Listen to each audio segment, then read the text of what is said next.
Hey everybody, welcome back. This is HD and I'm back for another solo cast here for the IGN IPL. This is going to be an exclusive footage broadcast between aTnSocke and aTnMoONan, and I do believe this is also in the round of 64 qualifiers for the IPL. This is of course going to be a Protoss versus Terran, and interestingly enough, I just casted aTnSocke's teammate aTnDarkForce, talking a little bit about how aTnSocke is kind of the king of aTn and kind of the ace player. DarkForce, of course, kind of coming up in that regard, but aTnSocke really is the player to watch. Excuse me, guys. I do need a little bit of water. It is getting super hot in here. The room is boiling hot. No air conditioning, no nothing. We can't have anything disturb the acoustics of this room. So basically, it's just me, my voice, and the computer boiling my skin off. But this is going to be a Protoss versus Terran, and aTnSocke here is, of course, one of the most powerful players in Europe right now. Such an incredible talent. And I do believe he is one of those guys that just uses almost every unit under the sun. I've seen him use carriers even to great effect in Protoss versus Terran. Certainly would be a great joy to watch him use some carriers in this game here. FXOmOoNan, meanwhile, with FXO, I've actually known a lot of his teammates. I've talked to a lot of them and met this guy at MLG. aTnMoONan is a very, very good Terran player himself. And I can't wait to get the series underway. The map here for the first game, once again, will be on Zelnaga Caverns, which is, in my opinion, a pretty good map for both these races, and I think it may just a slight edge favor Terran. I could be wrong. This is from my own personal experience at the Diamond League or the Platinum League of playing Terran.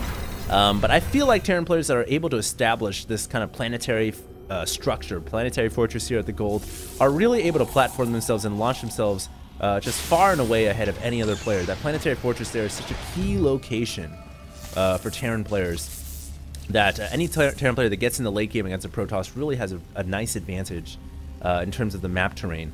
So we'll see how this game plays out. aTnSocke here once again going to be getting his probe inside the Terran main, and aTnMoONan also getting his SCV inside of aTnSocke's main as well, and it's just drilling away at that pylon. You know, when you have nothing else to do, tell your SCV to have some fun with the pylon. Try to crack that crystal. You may never know what kind of treasures lay inside. But that pylon is starting to get worked down just a little bit. aTnSocke may get a little bit annoyed with that and send a probe on that SCV in a few seconds. Or he just will probably wait for his Zealot. Already rallied over to the SCV, and aTnMoONan tries to get the SCV out of the way, but at the last second, the Zealot gets a swipe in and picks off that SCV. Now, interestingly, aTnSocke has opened up with a single gateway here. Still hasn't thrown down a second gas yet. He's at 27 supply. It almost looks like he's going to go for a one-gate Expo build, which would be very, very bold. aTnMoONan, meanwhile, has opened up with 2 racks, and I think he's going to be going for a 2 racks Expo build, which is pretty standard for a Terran player. But what is aTnSocke going to do? Is he going to go for 3-gate Expo, or is he going to go 1-gate Expo? Yeah, it looks like he's going to do 3-gate expansion. So both these players going for the standard Expo build, the safest one indeed, which is basically get a couple of unit producing structures down, and then get your expansion once you have a couple of units out on the field. Now aTnSocke is going to be the one here to try to inflict a little bit of damage on aTnMoONan. aTnMoONan, though, does have a triple supply depot wall here. Very, very conservative here. He will end up losing the SCV building the bunker, but is able to push the Stalker and Zealot away. I'm not even quite sure why he decided to build a bunker. I feel like he doesn't need this much defenses. Maybe he's just worried about a potential 4-gate or something. And this is where building a Reaper early on from that first barracks is so helpful. You're able to scout so much easier and see what your opponent is doing. But hey, look at this. Maybe he's been producing all these units all this time to actually make an attack. This is really, really interesting. At first, I was like, "Why is aTnMoONan being so defensive?" But maybe he was just building the bunkers so that he wouldn't be forced to reveal the units that he's got inside his main. And in fact, he's been producing quite a bit of Marines and Marauders here. Now, this wouldn't be considered a big attack if not for a massive amount of SCVs that are kind of trailing along as well. aTnMoONan here is making a beautifully orchestrated attack, trying to hit that timing before the 3 warp gates really come into full production. And I think he may be able to pull this off. This is so interesting. If he can force the deny on this Nexus, that would be so huge. The Marines and Marauders, though, do not have stim. This is the problem with kind of going with this all-out ballsy attack. with these Marauders, you don't have enough time to get those upgrades going. And Moonan now may actually lose control of his bunkers as aTsocke has now pulled off probes off the mineral line as well. And both players here trading each other's armies away. The bunkers have been denied, so there will be no bunkers going up, and with that, I think aTsocke is going to be able to take control of his natural expansion. Wow. Moonan here really going for a very, very bold opening. Ends up getting a couple of SCVs to kind of even up the odds a little bit. He actually still has Marines on the ground here, guys. Stim would be so helpful, and yeah, he realizes, okay, this is the end of that attack. We'll have to cancel the bunkers. And he's going to go ahead and give control of the Nexus to aTsocke. So that was a very interesting timing by Moonan, coming with this 2 barracks aggression. I have never seen a play like that before. That was certainly a well-orchestrated attack. Could have definitely done a lot more damage. But aTsocke really showing that he's a very high-level player. Saw the attack coming, was able to get his Warp Gate units out just in the nick of time. And now you got to wonder, what is Moonan's strategy in the next stage of this game? Is he going to expand? Yeah, he's got a command center going down, also adding a factory and another barracks as well. So I think he's going to try to go for an expansion and try to do a little bit of catch up in economy, but right now he is behind in almost all departments. 26 under 31 SCVs, 35 under 49 supply, and of course he has sacrificed all map control with that failed 2 barracks attack. Now, aTsocke here is going to have a situation where he can capitalize. He can, of course, go for another expansion, or he can try to make an attack happen and can keep the pressure on Moonan, or at least reverse the pressure back onto Moonan. And in fact, he's going to get a free SCV kill here at the front door, forcing Moonan once again to raise those supply depots and play a very conservative game. Moonan here is not going to be able to move out with this command center anytime soon. Not at least until he gets Stim Pack ready, and until he gets a little bit more Marines and Marauders on the ground. And in fact, you know what? Moonan may not even decide to move down on the ground. He may actually go straight into dropships here, guys. Would not surprise me to see him build 2 dropships at once, maybe just waiting for that extra 7 gas, and he's going to get a second dropship on the way. Yes, indeed. So this is what you do actually when you're a Terran player and you've been walled in on your base and you're playing against a Protoss who has such a sizable advantage. Really, what you've got to do is start to drop. You got to be a cool guy like that. You got to get your Marines and Marauders loaded, and you got to start moving across the map and loading down Marines and sniping probes, sniping production buildings, and doing whatever you possibly can.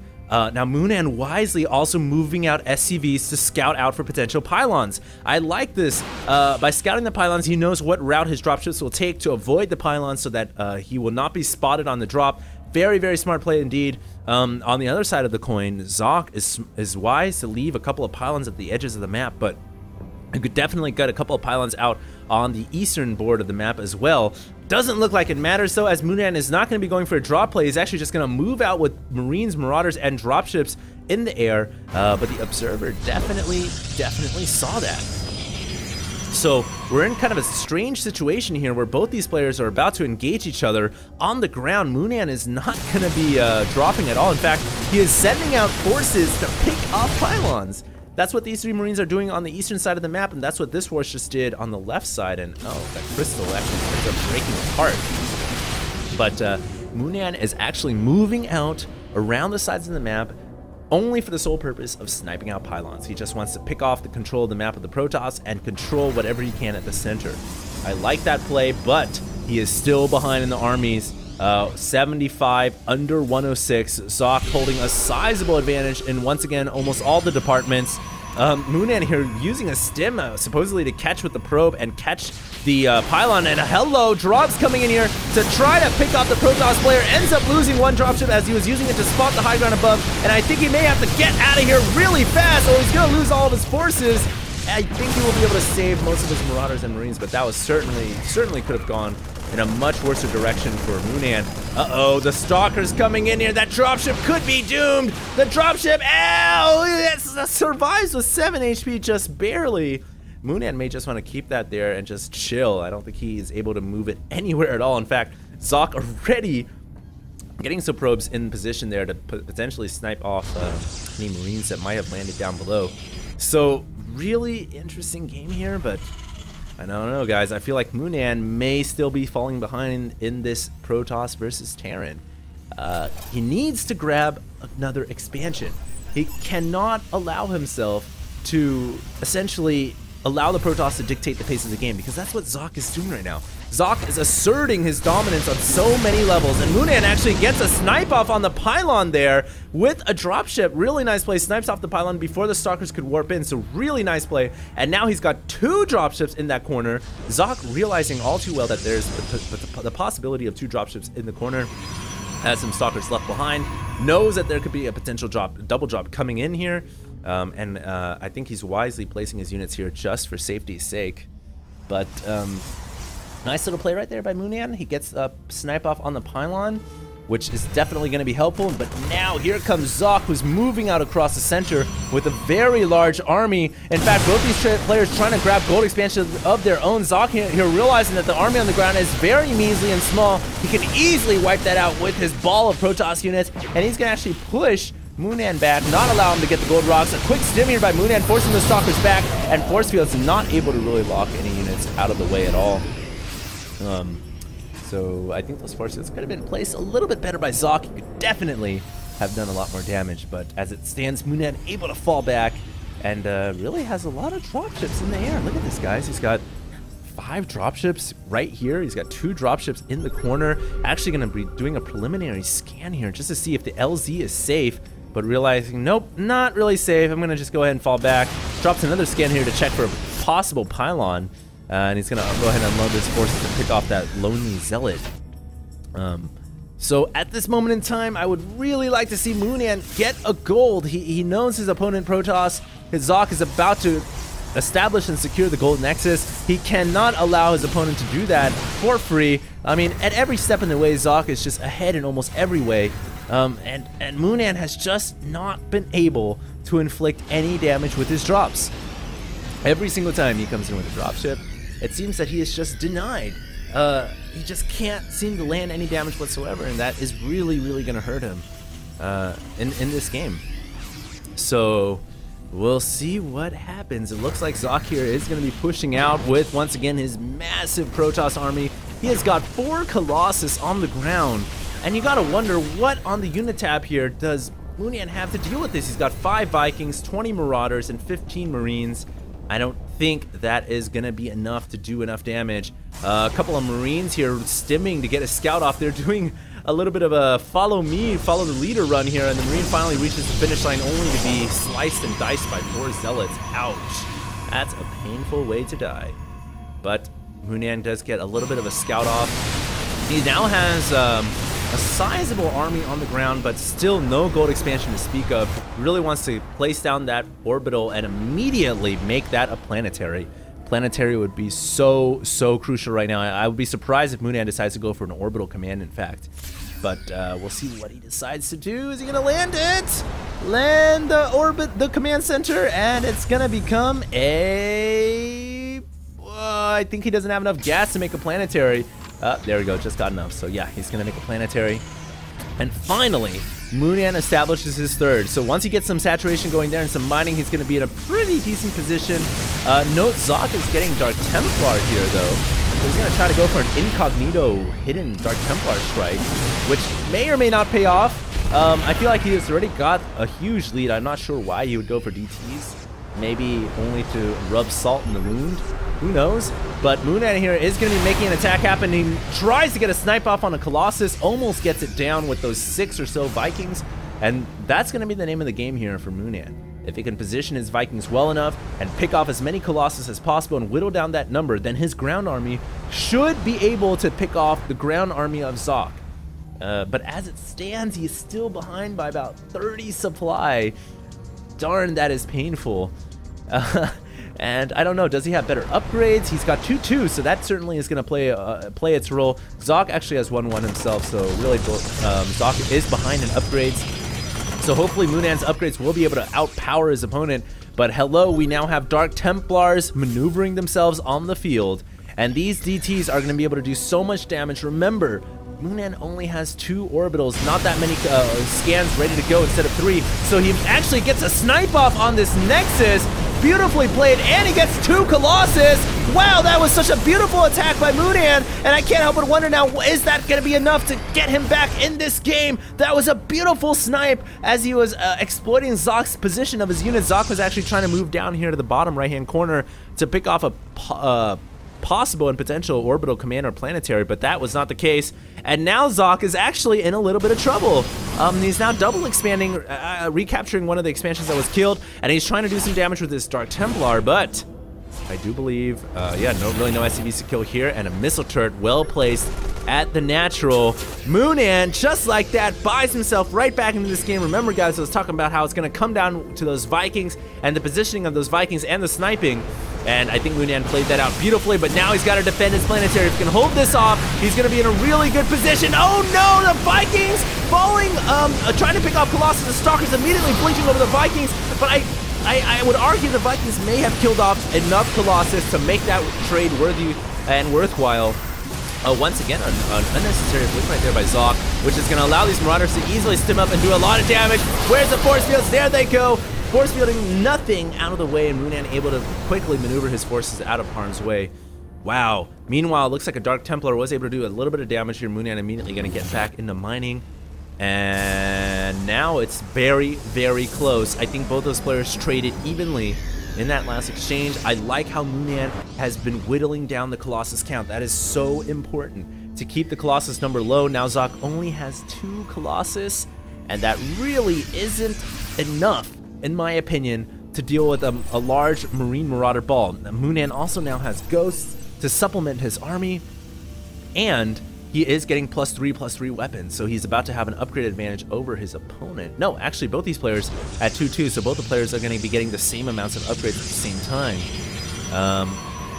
But the longer this game goes on, even though right now I would consider it somewhat even, Zocke may have a slight advantage. The longer it goes on, the more advantage Zocke gets, because Zocke has 2 Expos ahead of Moonan. But Moonan here is going to come in and try to rectify that issue, coming in with Vikings sniping off a lot of the Colossus. EMP Shockwaves going over the Protoss ball. The sentries losing all their energy, unable to use the force field, and the rest of the Colossus have all gone down. It's going to come down to Moonan to be able to take out this Stalker Colossus, Stalker Immortal army, lands his Vikings to help supplement some DPS firepower, and it looks like he's going to be able to push Zocke back. Unbelievable turn of events here. What a beautiful snipe of the Colossus and beautiful EMPs. He may be able to pick off the Nexus, and with that, secure himself a win in this game. I cannot believe what we just witnessed. A couple Dark Templars coming in here to try to do what they can, but they are easily picked off by the Comsat. And oh my god, Moonan here makes a brilliantly coordinated attack. Zocke has absolutely no units to defend, just a measly force in the back of his base. But that Colossus is so easily picked off by the Vikings, which immediately lift off to kill off the Viking. And now it's just Marauders versus Stalkers, and of course Vikings laying down below. Zocke is actually going to lose this game. Unbelievable! I just cannot fathom how Moonan was able to execute that. He was behind at almost every point in this game. But he was able to execute his micros so much better than his opponent. Now making an attack at the backside expansion as well. A couple Dark Templars should be able to slice and dice that out of the way. Now Zocke pulling probes off the line.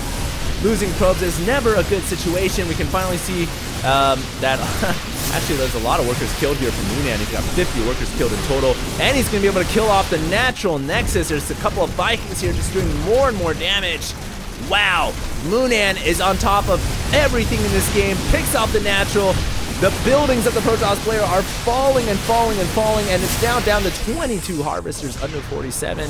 Moonan, with a stroke of brilliance, is about to take this game away, and I think he's maybe even able to pick off the last mining Nexus of Zocke. If he kills off this Nexus, that is almost certainly going to be GG. I just do not see any situation where Zocke can come back. But alas, Zocke remains in the game. He has lost 2 Nexuses, 1 at the gold, 1 at the natural, now only has 1 mining base, and he is definitely in crunch time now. You gotta wonder, what can he do at this point? I don't think Dark Templars are going to be a viable option, because there are missile turrets erected everywhere at each expansion. You know, I feel like if you're Zocke right now, you gotta be throwing your head against the wall. You gotta be just pissed off at yourself that you allowed this situation to happen, because he was so ahead at every point in this game. I just don't understand how he lost that last battle. One thing that definitely comes to mind is his lack of Colossus. You know, he definitely did not keep his Colossus numbers high, and in terms of his Templar, he never really made any high Templar. He relied exclusively on Dark Templar, and Dark Templar are a very big cost investment. And if your opponent has the ability to scan, it just doesn't really work out. So I think Zocke, not really with the best unit composition, and Moonan with a much better composition, was the reason why he was able to overcome the deficits that he had. And I think he's now about to win this game. So Zocke with the GG, amazingly played by the Terran player. What a comeback victory indeed. And I hope you guys enjoyed that broadcast. It was a 28-minute Protoss versus Terran on Xel'Naga Caverns. Definitely a grueling one. And the ending supply counts speak for themselves, man. 139 supply over 27. Boom. Book it as a win for the Terran player, FXOmOoNan. So thanks a lot, guys, for tuning in. Game 2 will actually be coming up next. This is, remember, a best of 3 for the qualifiers, so stay tuned.